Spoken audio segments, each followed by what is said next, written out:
July 4th, 2009. Across the United States, citizens gathered to celebrate the Republic's founding 233 years before. Most people in the crowds were aware that America was going in the wrong direction, that things were changing for the worse. But few could grasp the sheer magnitude of corruption and looting running rampant like a disease through the heart of the nation. The engine of America's greatness is not just its liberties, but the people's willingness to fight to keep them.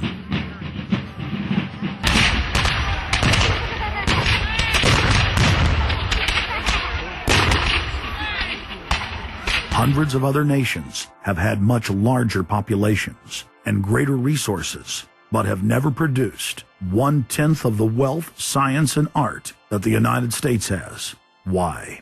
In America, you had an amazing situation because you had the founding fathers who figured out that they could deconstruct the monarchy in such a way and then reproduce it with the three primary branches of government in a way that would create checks and balances and separation of powers. So you could have room, therefore, for individuals to work within the context of a cooperative, which is a democratic system of government, but it would still have enough room for individuals to rise up and become profitable and self-sustaining and rich in the pursuit of happiness without becoming dictatorial.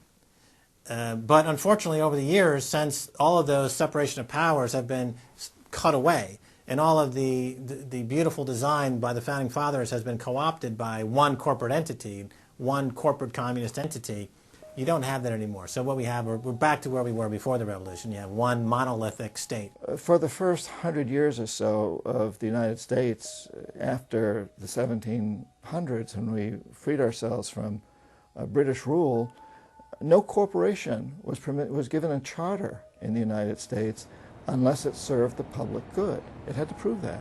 And then its charter only lasted for 10 years, or sometimes as long as the project to build a bridge or a canal or something lasted. But it had to be up for review, and it could only get charters if it was shown that it was serving the public interest. That changed, primarily because John D. Rockefeller kind of bribed Delaware and New Jersey to begin with into accepting a different system where he said, listen, if I pay you lots of money in terms of taxes, etc., I want to be licensed and not have to serve the public good. I want to be able to get around that law. And state after state after state changed at that point. In the United States, our Constitution and Bill of Rights recognizes that individuals have innate freedoms that can never be taken away by any government.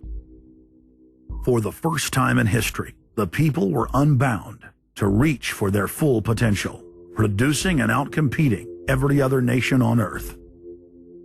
The rights of free speech, self-defense, private property, due process of law, and many others ignited a revolution in human development that threatened the despotic rule of monarchs and tyrants worldwide.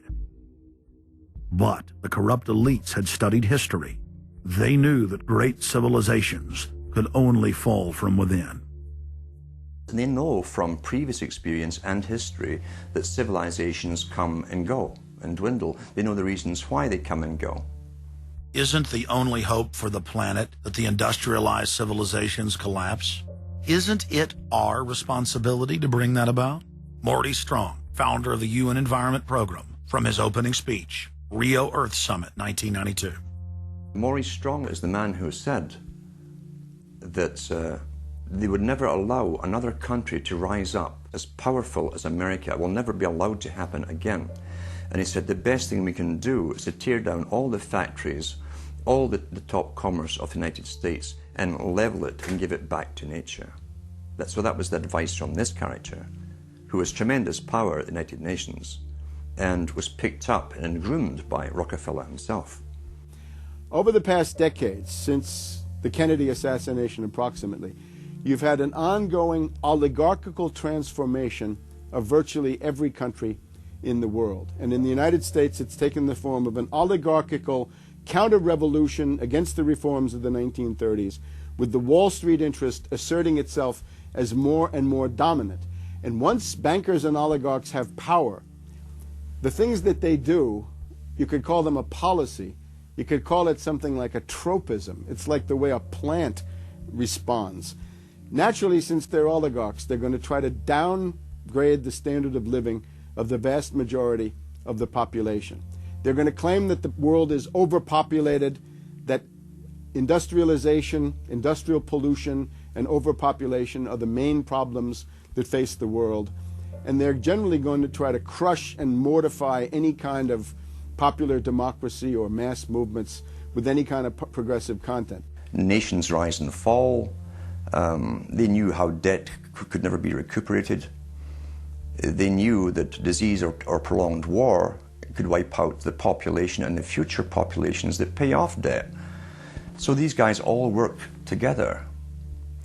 That's why it's no surprise that today you have Lord Rothschild coming out, pushing the latest scam or religion that we must all believe in, which is global warming, which his personal bank, his family's bank in Switzerland, will be in charge of. They've run the system, the whole economic system of the world for the last 250 years. So why shouldn't they also run the economic system for the next few hundred years? The question of a ruling class, oligarchy as a ruling class, is posed by Plato in the Republic, where we find that oligarchy is a constitution full of many evils, where the rich dominate the government by buying it, and the average individual or the poor count for absolutely nothing. Oligarchy is a frame of mind. In other words, if you're a banker, this is already a world view. It's a world outlook, and it implies the policies that have got us here, right? Malthusian policies, zero growth policies, driving down the standard of living, attempts to wipe out all kinds of mass institutions that might be a countervailing force. This is a scientific dictatorship, which Bertrand Russell said, and the Huxleys said, both Aldous and Julian Huxley said they would bring in the scientifically controlled society. It's not just family planning, which really means abortion and so on.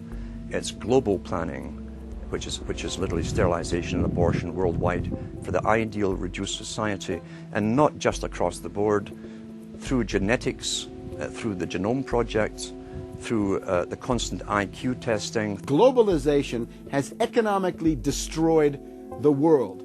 You've got at least 40 to 50,000 people who die every day worldwide from starvation, malnutrition, and diseases which can be cured for pennies, such as diarrhea. And if you ask one of these Malthusian oligarchs, don't you think that something should be done to raise the standard of living in Africa or South Asia? They'll say, no, we can't do that. That would wound the planet. That would oppress Mother Earth. So that's oligarchy. Class consciousness in this sense is absolutely essential. If you think that bankers are the same as you, you're wrong. F. Scott Fitzgerald once told Hemingway, you know, the rich are different from us. And Hemingway said, yeah, they have more money. And F. Scott Fitzgerald replied, no, it's something much deeper. It's a whole different world. To be an oligarch, to be a Rockefeller or something of this sort, means that you're in a completely different world with values which are the reverse of human values. Now, if you allow the oligarchs to continue to dominate, the destruction of world civilization is a matter of a few decades at the very, very most. So, choose.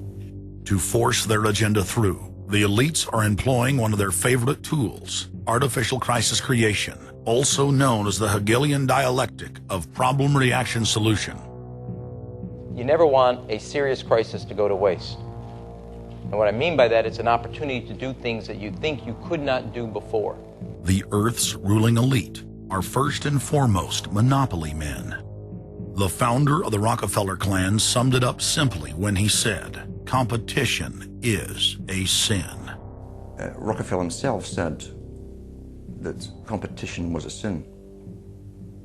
And people quipped at that, thinking it was one of his little jokes. He made many jokes about saving pennies and stuff like this. But in reality, he was telling you a truth, that competition to a man like him, who worked for a much larger organization, competition truly was a sin.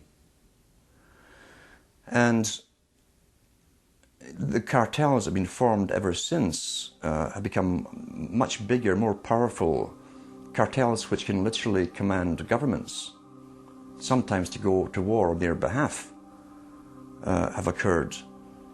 The economic crash of 2008 and 2009 was an engineered crisis designed to cripple sovereign nations globally, to make way for a world currency and a new Bank of the World.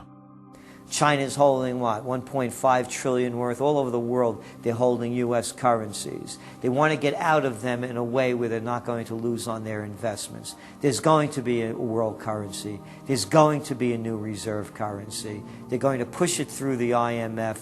That's going to be the banksters that are going to be in charge of it. It's going to happen, and it's going to happen sooner rather than later. There was also a question to Geithner. Do you think that the U.S. dollar ought to be replaced? And he blew it. He had a moment of candor where he said, yeah, we're considering that. So on that day, the dollar went down 1% within a couple of minutes.